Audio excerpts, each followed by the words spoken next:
Well, I want to welcome you to this very excellent edition of Real Life. I'm going to tell you the reason why. It's because it's not every day, and it's not every one of our programs where I get to have a man sitting with me whose books I own, who I turn to often. In fact, if you go to my desk today here at the church, on my desk, because it's election season, I have his great volume, Politics According to the Bible. I have it as a reference book regarding Second Amendment, First Amendment, should a Christian get involved, all of these various things. It's wonderful. We have with us Dr. Wayne Grudem, Professor Wayne Grudem at Phoenix Seminary, and he is the professor of theology there, and he is a national treasure, a treasure within the church, and he is a hero of mine. So, Dr. Grudem, it's awesome to have you here. Thank you, Jack. Good to be here. It's good to be with you. You know, we were with each other many years ago. Yes, I was here. Yes, you were. Talked about politics. Very good. That's Yeah. right, because you're the man. Yeah, well. Because listen, honestly, let's get into that right now. How can, I'm asking this now as an outsider, Dr. Grudem, how can politics and our Christian faith ever intersect? Shouldn't we keep them apart from one another? What do you say to that critique? Jesus is our Lord, and He's Lord of all of life, and politics is part of life. We're to teach what the whole Bible says, and the Bible talks in Romans 13, 1 Peter 2, 1 Timothy 2, yeah. Psalms and Proverbs. It talks a lot about government, kings, rulers, good rulers, bad rulers, and we have to teach that. Yeah, absolutely. It's just based on a conviction that the Bible speaks to all of life. In fact, I think you would agree with this. There is no area of life where the Bible does not speak into. Yeah. Correct? So that said, isn't that what Jesus meant when he said, and I'd love to hear what you would say on this, when Jesus said, "Let your light so shine before men that when they see your good works, they'll glorify your Father which is in heaven." Where are we to take that light? Where are we to shine that light? Well, in the political realm, there are political questions that are moral questions. Abortion is a moral question as well as a political one. Freedom of religion is certainly a moral and spiritual question as well as a political one. Having a military to defend ourselves, defend our nation, I think there are teachings in the Bible about that, the role of government. And I think the right to self-defense. Right. Jesus' disciples carried swords for self-defense. A lot of people stumble over that when you're talking about Luke chapter 20 or 22, I believe. Right. Yeah. Peter took his sword out and cut off the. I think he's trying to cut off the head of the servant of the high priest, and the guy ducked and just got his ear. Yeah, he missed and got his ear. Yeah, good thing too. Yeah. But a lot of Christians have never even thought about that verse as a self-defense. Peter had been with Jesus for 3 years, and he was still carrying a sword, which was a self-defense item in the ancient world. Jack, I've recently been concerned about another area, and it's a little bit complicated. It has to do with the Supreme Court and the hearings with Amy Coney Barrett going on right now. Yes. There are two different views of what judges should do. Our Constitution was set up. James Madison in the Federalist Papers said if men were angels, there would be no need of government. That's right. If angels governed us, there would be no need of constraint or checks on the government. Yeah. But he realized human nature.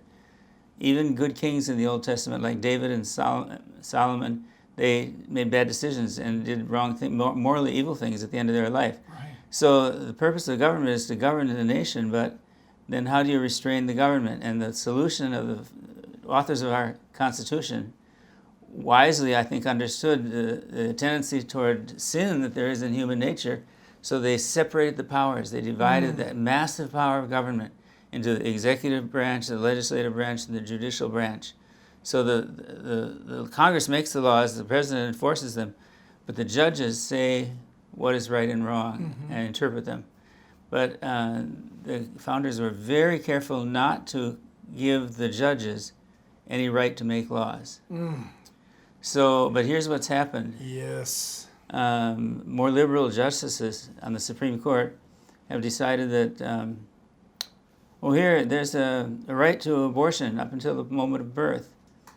In the 14th Amendment, in the phrase, no person shall be deprived of life, liberty, or property without due process of law. Now, where's the word abortion in there? It's not. And the idea of abortion is not there. They just made it up and said it's there. And same-sex marriage is the same. Yes. And restriction of religious speech. You can't have a football coach pray with his team now, a high school football coach. The founders didn't intend such awful restrictions on religion. But here's what it'd be like. Imagine a football game where all of a sudden the referee picks up the ball, runs to the red team's end zone, and says that the blue team scored a touchdown. Exactly. And the red team says, you can't do that. And the referee says, well, the rule book says the referee shall decide on the position of the ball. That's right. It's Rule 15 in the NFL Book of Rules, 15.2.1 or something like that.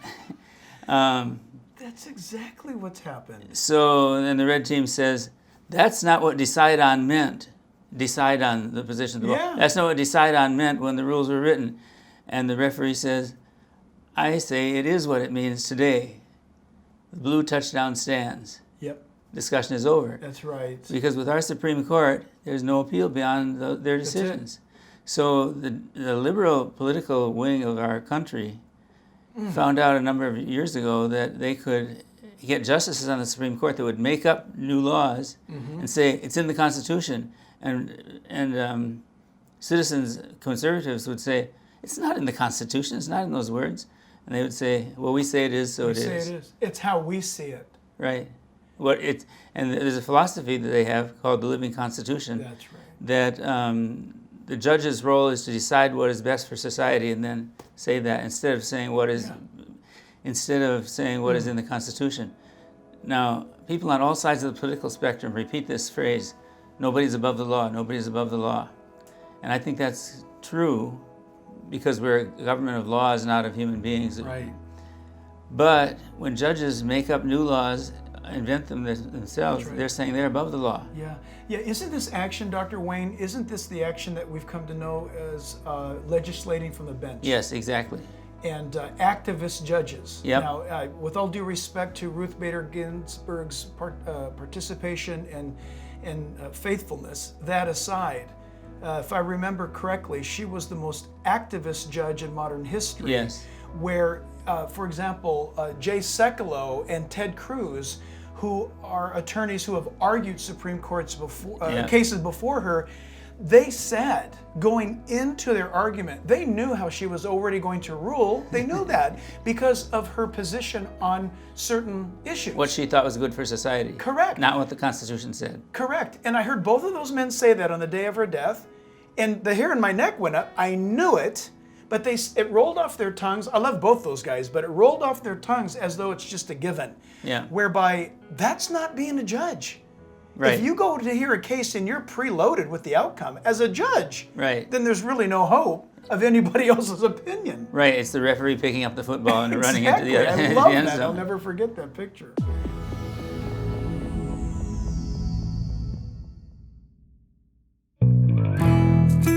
Are the struggles of life causing you to doubt who you are, where your journey in life is headed? Jesus Christ provides comfort and peace in the midst of your doubt. You only need to believe. It's our desire that through Jesus Christ you will know real life. So today, with what we see happening with Amy Cohen Barrett at the time of our podcast here, there was initially this incredible vociferation of anger, and we can't allow this proceedings to take place. She can't be seated, and all this anger. And then we are a few days into her hearing right now, and I'm not saying the other team has calmed down, but it's almost as though her logic, her argumentation, she's been stellar. It's amazing. And it's almost quieted the natives. I mean, there's a few of them still. Yeah, and a gracious demeanor. Gracious demeanor. She's a great example today of how a gentle response turns away wrath. Exactly. Remarkable. Exactly. Remarkable witness. And so, so can I shift gears on this, Dr. Grudem? Yes, Yes, please. Hold on again on the Supreme Court question. What troubles me is that neither Joe Biden nor Kamala Harris will say whether they're in favor of packing the court or not. That's what we're By gonna, them not saying. You're right. They're saying. They're saying yes. Is that where you were going to go? No, I was actually going to go with all of your expertise in students and young people in the Christian context. How is it today that we have a new young generation of church leaders and congregants that have no stomach for voting? They have no, or if they do vote, I was on another radio program earlier this afternoon, and that was based out of Portland.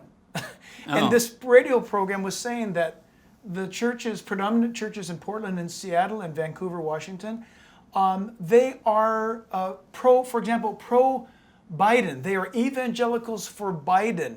And the question came up is, but he's pro-choice. Right. Strongly pro-choice. Right.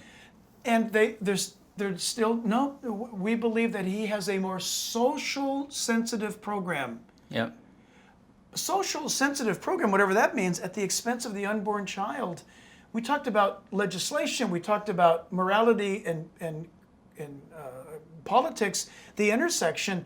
Don't you think today, I'd love to know your opinion, don't you think today that this issue, for example, regarding Trump, he's turned out to be the most pro-life president in recent history. Amazing, ever. So, well, maybe not ever, but maybe not ever, but as far as you and I can in know, recent history, when abortion has been a controversy. Yeah. So why would a Christian not vote for Trump, hair, text, rough edges and all, to save a baby's life? What's the justification for someone not voting pro-life and yet saying that they know Jesus? Okay, so I'm gonna put that court packing question aside for just a minute. We come back to it in a minute. The Evangelicals for Biden movement, I looked at the list of leaders, and a number of them are what I would call the usual suspects. This is correct. They've been on the evangelical left for a long time. I don't think they really submit to the authority of the whole of the Bible. Yes. They're pacifists. They're leaning towards socialism. They're leaning toward feminism, and it's in the same category as people who are opposed to the use of police, because they think that the problems with society can be solved by a counselor or a psychiatrist. Even criminals just need a good counselor to talk to them. And it's a pacifist view that you don't use physical force to restrain evil. And I think that when Romans 13 says the civil authority does not bear the sword in vain, it's saying that there is some evil in the world that can only be restrained by force. That's right. And an effective police force, if the Portland mayor would give the police free rein to calm the demonstrations, it'd be over in a few minutes. Let me ask you something, and I have to confess, I'll take the heat on this. It's coming from a more cynical background, this question. Could these young people or these leaders like those that are in Portland and Seattle and Los Angeles, are they that ill-informed, or are they that naive, or could it be more sinister? And I'm not stoking up, conspiracy stuff, but when I read in the time of 1900 to 1917, and I read about the Bolshevik Revolution, it sure seems like it's repeating itself right now. Is there an agenda, or you think maybe it's just naivete that's doing this? Well, the answer is some. Some. Good answer. Some of it's just frustrated adolescents who just want some excitement. Some of it's people who just are thrilled by violence, and they have a desire to do evil in their hearts. But if anybody is an enemy of the United States, China, Russia, North Korea, Cuba, governments who hate our system of freedom, system of government, if they weren't involved in this at all, I'd think they'd be stupid. Exactly. So sure, I suppose there's some okay. enemies of the United States in some of this. Yeah, it's a golden opportunity for nefarious things to make its way in. Now we've got two other agenda items here. Clinton's, Trump's character. Yes. I slipped. People are gonna want to. They ask that constantly of you, of me, of others. And the packing the court. The Trump's character thing, Jack. you and I know as Christians, we don't approve of everything that Of course. Donald Trump says, and we certainly don't approve of previous sexual immorality and breaking of his marriages. Right. So he's made some serious mistakes in his life. But what I say to friends who are Biden supporters, I say, Trump is not nearly as bad as you think, and here's why. Mm-hmm. We have a hostile news media. Mm-hmm.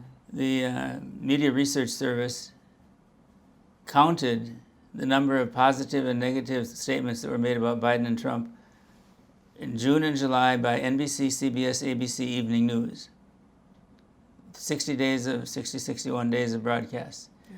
And they tabulated for every negative statement made about Joe Biden, there were 158 negative statements made about Donald Trump. There you go. So what these people who are anti-Trump people are getting, it's a garbage in, garbage out with information question or situation. They're getting a distorted view of Trump, and then they're saying his character is so unacceptable, I can't vote for him. Mm-hmm. But I think he's not nearly as bad as they think he is. I think he's made some mistakes. I've criticized those mistakes publicly and in writing. But he's done a really good job as president. He is. And my good friend says, well, man's character is important. And I say, well, character is important. How do you know someone's character? You look at his actions.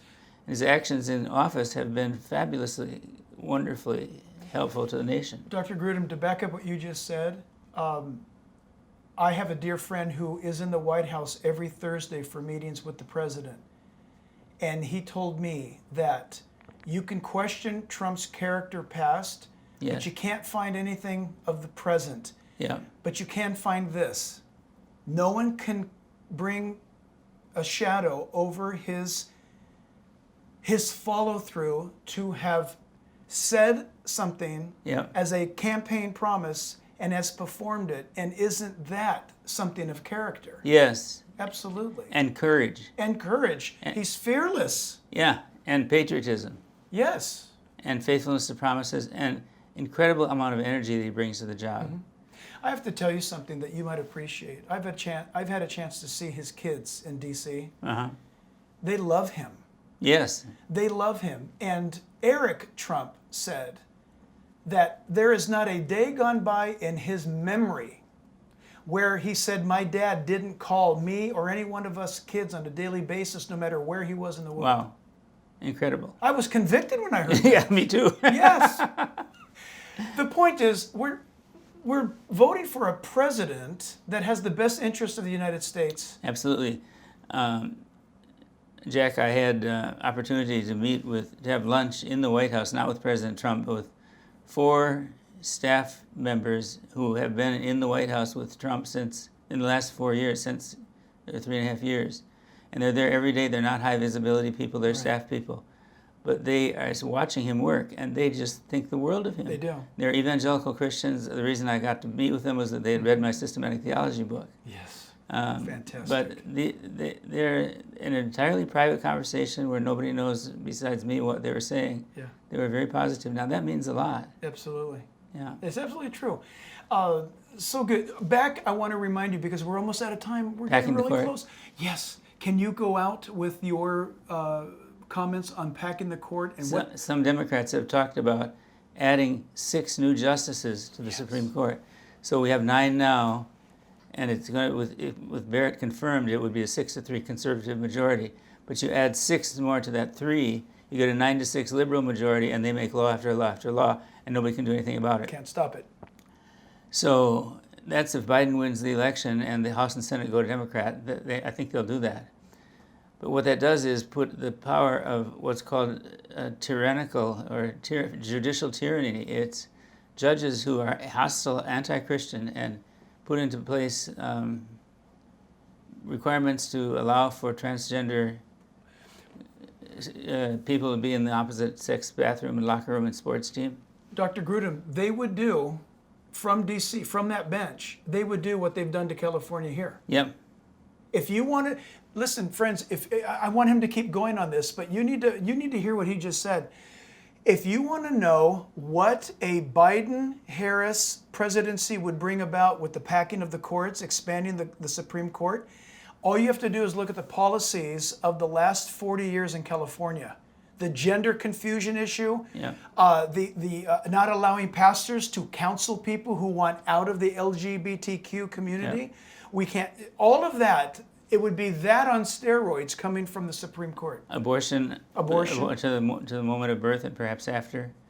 I could see requirements that public school teachers affirm the LGBT agenda as morally right and morally good, which a Christian couldn't do. Right. I can see Christian businesses being required to pay for abortion and sex change surgery. Yeah. What about Christian radio?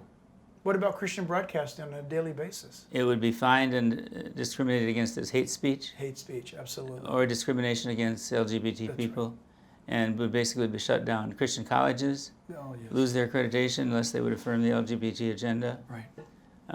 It could be marginal. Oh, and doctors and nurses, unless they were willing themselves to perform abortions, their objections and conscience don't matter. And the whole liberal agenda, banning gasoline-powered cars. Yes, yes. By the way, for the record, Gavin Newsom threw out Elon Musk and Tesla. They left LA and moved to, I think, Texas, somewhere, doesn't matter. They moved. And then he turns around and says, I'm going to ban gasoline-powered vehicles in the not-too-distant future. Well, we better get horses. So, exactly. So if we don't have electric and we don't have gas, what are we going to do? Exactly. I think he wants us to use horses. Or bicycles. Or bicycles. It's unbelievable. Yeah. Yeah. But it's the liberal thirst for increasing domination over people's lives will never be satisfied. Wow.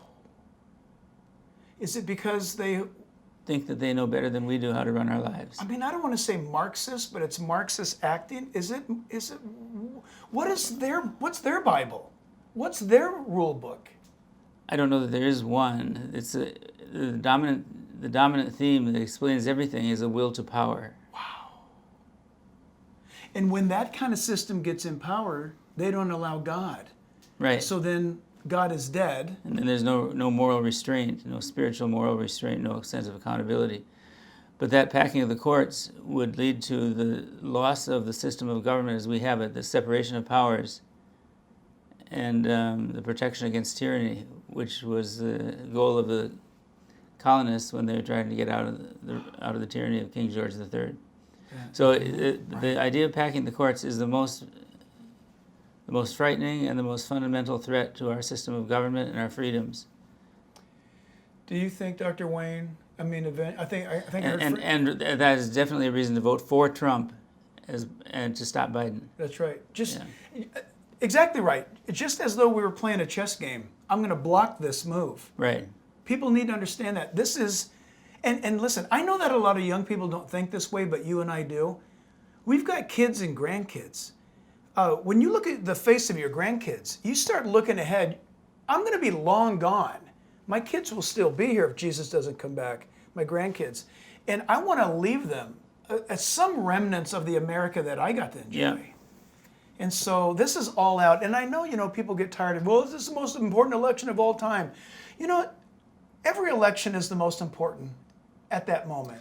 But this is for the soul and the existence of the nation. Is in the balance. Truly. It's a 51-49, 51-49, 49-51 balance, going back and forth, back and forth. Yep. George W. Bush won the presidential election by 537 votes in the state of Florida. Yeah. There are 5,600 more voting precincts in Florida, so it was one vote every 10 precincts that made the difference in the presidency. Otherwise, we would have had Al Gore as president. Oh my goodness. I wish I would have had that answer earlier today. One vote every 10 precincts made the difference in Florida. 5,600 more, over 5,600 precincts, 537 votes made the difference. Wow. Listen, my friends, with what Dr. Grudem just said, your vote matters. Truly, your vote matters. Please understand. Push through the rhetoric and know this. God has given you, who live in America, a republic, that part of the talents that He's given us, opportunities, is not to bury your vote in the ground, but to do righteousness. And you can actually do righteousness with your vote. You can vote pro-life. You can vote for security borders. You can vote for stopping human trafficking. You can vote for strong economic a nation, because a strong economic nation helps pull up other nations with its success. And you can help perpetuate this republic. And I encourage you to do that. So please vote pro-life. And we encourage you to do that. Dr. Grudem, it's awesome to be with you again. Thank you, Jack. We love you here at Calvary Chapel. God bless you. Good to be here.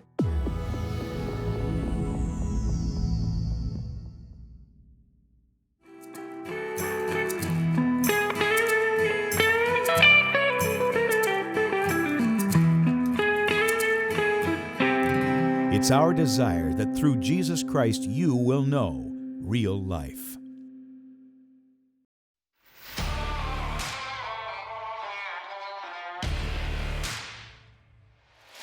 Welcome to Real Life Radio with Jack Hibbs. God's word never will return void. God's word is spirit, it's power, and it has its effect.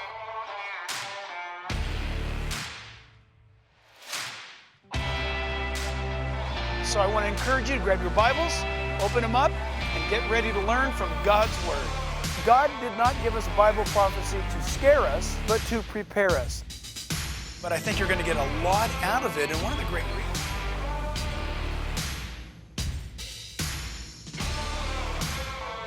You are the light of the world, Jesus said. You are the salt of the earth. How does that happen? By the power of the Holy Spirit. You're going to get excited about what Jesus Christ wants to do in and through you.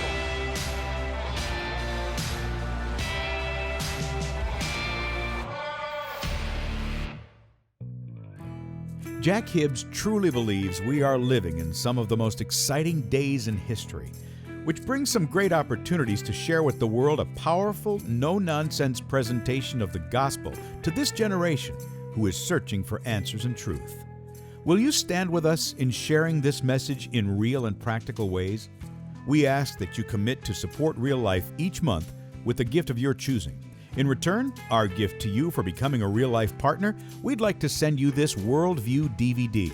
It's titled, What You Believe Defines You. Call now, 1-877-777-2346. That's 877-777-2346. Or by mail, P.O. Box 1273, Chino Hills, California, 91709, or simply go to reallifewithjackhibbs.org. Your gift will be faithfully put to work because it's our desire that through Jesus Christ you will know real life.